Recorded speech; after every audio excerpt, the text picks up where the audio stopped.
Who would have been out to sabotage you or your convoy? Munto asked. There were always groups who didn't approve of colonization and hominization of planets. Terran only knows how many, but almost none of them were actually violent over it. Rix leaned back, lost in recall. What benefit would there be in sabotaging your efforts? Munto tried to see a motive. Most likely political. I never paid all that too much in the way of attention, but it'd make sense. Sabotage the tech structure of a far-flung colony so that it disappears and becomes an embarrassment. Channel the resources somewhere else. Just because we were basically a stratocracy doesn't mean we're immune to the human ego or corruption. Rix gestured vaguely. Munto considered this. Given their lack of much prior experience with organics, preferring to stick to the exploration part of their charter, Munto considered a resource-constrained equation. It made sense that competing entities, consuming a set amount of a given resource, would willfully compete for greater amounts of said resource and complete particular acts to place an opponent at a disadvantage in consuming said resource. And in a society with constrained resources, it would perhaps be logical to do so. However, by that same token, entities should consider the investments of a given resource from the perspective of overarching benefit. In the case of colony building, it made sense that it would consume a significant amount of resources from an outset, but the return on the investment, assuming a prudently selected site, would be several-fold greater. In short, Munto could see no benefit in a Terran sabotaging a Terran colony attempt.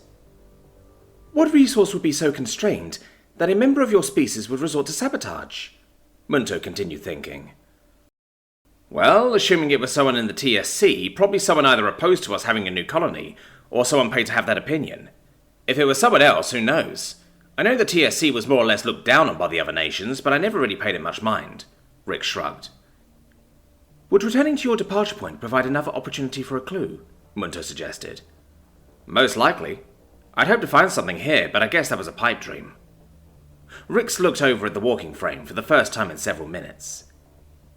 Seeking your species is not an invalid effort, Munto replied, leaving out the statistics of finding Terrans. I appreciate the thought, Em.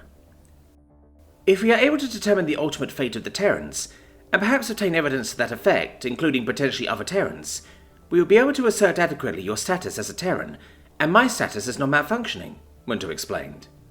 Speaking of which, what's the chance your fellow Tasses know we're here? Rix asked. Munto took a moment to think about the likelihoods, as well as their own variant estimates. Approximately 37% likelihood that they are searching in the area of our departure for us. Approximately 10% likelihood that they have an estimate on the direction in which we are oriented for travel, and approximately 1.3% chance they have a fix on this region of space to seek us out. Munto double-checked the numbers. I thought space was big enough they'd have trouble accomplishing that last figure. Rix's face appeared to scrunch. In theory, yes. However, as I have been accessing GalNet through the station, and am able to make queries substantially faster than the average organic, if they have means of tracing the queries, then it would be quite easy to localize this area of space, Munto said. I don't suppose there's a way to slow your queries down, Rix suggested, and Munto flashed an insistent negative rune. While not impossible, it would require significant extra effort on my part, Munto replied. A bit like focusing on a particular sensation, or on the equivalent of ignoring said sensation. It would not be impossible, but would require the focus to do so as to prevent taking a particular action reflexively. Like holding onto a piece of ice and trying not to think about it being cold? Rix wondered aloud. I believe that to be an appropriate approximation. Munto flashed the rune for understanding obtained. So we've got to get some food or some way of keeping me fed, run the mass scoop to keep the fusion going, and then we have to plot a course to go home, all before your fellow Tasses find us, Rix enumerated. That is a reasonable summary. Given the time dilation impact, as well as the distance covered, it is likely that we have several weeks before they arrive, unless there are Tasses which have been alerted to our presence already, and are on the way. Munto ran through the surge pattern they would execute in a similar scenario internally. So we might have a few weeks lead time, but on the other hand, we might not, Rick summarized. Correct. Will they do anything to Blin if we do get discovered and run? Rix's face showed a strange degree of concern. It would be exceptionally irregular. They are most likely to inquire for data from the station's logs and sensors, and ignore Blin unless some additional directive were in play, Munto said. Like a quarantine concern? Perhaps, but given that the station will have logs regarding the use of the medical field, it is unlikely that would be of any particular note. Munto replayed the walking frame's memories of the meeting in the docking bay. Even my little excursion in walking her back to her quarters? Munto's thought pattern froze, and retraced that segment of memory. The Terran had not put back on his helmet for that. It hadn't even registered to Munto. Quickly, they began running the likelihood of bacterial or viral infection, incubation times, latent impacts, and even immune responses by Quinn. Rix was not unclean, but given how much the Terran sweated and breathed through his mouth when conducting particularly strong feats, it wasn't impossible that the station was in fact contaminated. Even though Rix had come right back, that might have been enough. That is a concern. Munto flashed the symbol for chilling realization. What would they do then? Rix asked. It took Munto a bit of internal digging, but eventually found the medical containment protocols within themselves. It was one of the few areas where Tassets technically had authority to act against organics. Exactly how was not clearly defined, but the authorization appeared to be enough. If they determine there to be a risk to a breach of quarantine, the organics are to submit indefinitely until such time as the quarantine is ended, Munto said, flashing chilling realization again. So Blin could be stuck here for a very long time. From what you've said about her from station records, I don't think she'd object to that too much. Rick shrugged. Tacit quarantine limits include nothing in and nothing out. Blin has no backup food supplies on board, Munto said, spelling it out. So, indefinitely could mean that she starves to death? Rix's face was one of horror. Exactly. Unless they think she's a risk to breach quarantine, in which case they have freedom of action to maintain the quarantine, Munto said, leaving the statement hanging in the air. Meaning that if she tries to leave or someone else tries to get in to get her food, the Tassets can intervene? Can Tassets commit violence? Rix asked, his face looking more and more grim with each passing word. Under normal circumstances, no. Medical containment in a galactic setting, however, is one of the few times where it is technically possible, Munto said flatly. Rix appeared to think for a long minute. Hold on. How does any being interact without there being a risk? Rix pressed. Standard inoculations are maintained for all spacefaring species. You've had none and being from over 900 years ago. I cannot definitely say as to whether the inoculations would do any good against anything you might be carrying, or anything you might encounter. Munto displayed a room for worst-case scenario. If I'm understanding you correctly, I could already have gotten something from Blin or the station, or I may have breathed wrong on the station, and now some ancient bug that's nothing to me is now at risk of making Blin sick? Rix attempted. That is correct. How do we fix it? Rix immediately responded. Elimination of atmosphere and all organic materials would provide enough quarantine over a period of no less than 30 days, plus exposure to strong radiation would be nominally sufficient.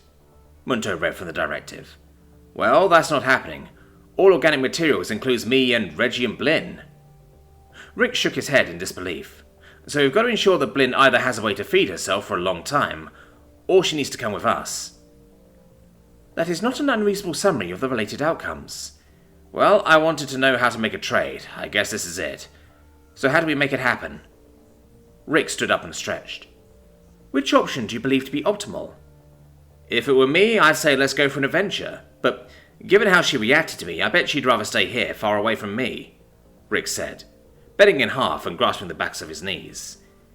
In that case, I recommend I command the autofabricator to produce sufficient mass scoops and a portable printer loaded with standard Quinn food templates in order to support Blin for no less than 100 weeks, Munto said simply.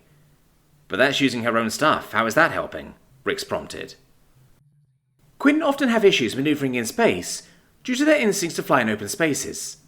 The installation of the mass scoops would be significantly eased if you were to place them and provide for the appropriate hookups, Munto explained. Fair enough. Now we just need to tell Blin all of this. Rix looked at the walking frame meaningfully. I'll handle that. You could get suited up, Munto said, and reached out to the communication system.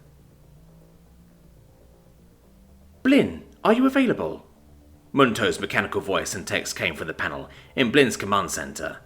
In what sense? Blin asked the prompt on the command communications panel. Do you have adequate time to discuss a matter of some importance? Certainly. What is it? Something wrong? In a manner, yes. Due to the period of time during which you were unconscious, and Rix returned you to your quarters, you may have exposed one another to microorganisms and/or diseases uncommon to the other. Like he's going to get sick? Possibly. Alternatively, you may become ill. I've had all my shots, though. Due to the time period involved, that may not be sufficient. So what happens? I get loader-only deliveries and run quarantine for an extra 2 months? You two do whatever it is that you need to on sticking with the same. There is a complicating factor. I figure there might be. What is it? If a medical quarantine is declared and enforced by Tassets, they operate a strict nothing in, nothing out policy with anti-organics enforcement if required. Wait, does that mean you'll lock us in? I am unable to do so in my current capacity, and Rix maintains sufficient controls that he will be able to circumvent any actions I took to this effect. So you are fugitives? Officially, I am a malfunctioning Tacet core that has been hijacked by a member of a species whose extinction status is disputed. Same difference. You're being tracked down, and if they find you, things will happen. A reasonable summary. So how long is a Tacet quarantine? Indefinite, depending on the anticipated countermeasures required. Countermeasures in this case being... Formulations based on standard inoculations, level 3 medical sterilization fields, elimination of all organic materials. That doesn't sound so bad. You would fall under the category of organic materials. Oh. Indeed, and your food supplies, while sufficient to permit you to survive without resupply for several months, may not be enough. So what's the good news? Rix and I are going to outfit your station with a portable printer/auto-fabricator equipped with Quinn food templates and mass scoops. This would provide you with sufficient supplies to maintain your food supplies. I'm not really into auto-fab food. It is intended as a gesture in good faith given the situation. So how long do you two have until you get tracked down? Uncertain. Well, you're just full of good news. I guess, what do you need from me? Will you accept our outfitting of your station? I can't really say no. You can, but it would be inadvisable. I am surprised your station is not already supplied with an equivalent. There's a bunch of this station that doesn't see much use, so they pulled a bunch of the old auxiliary systems over the years. The pair sat in silence for a long moment before Blin's communicator board chimed with a message. Since messages were comparatively rare, tending to be various system-wide notifications, Blin didn't normally do any more than glance at them. Tapping it up, she blinked long and hard at it. Virtually, so too did Munto. System Terran message. Do not attempt to return to origin. Coordinates 0101A 777003M. Additional coordinates to follow. What does it mean? Blin asked aloud, not intending to. It means we have less time than we thought.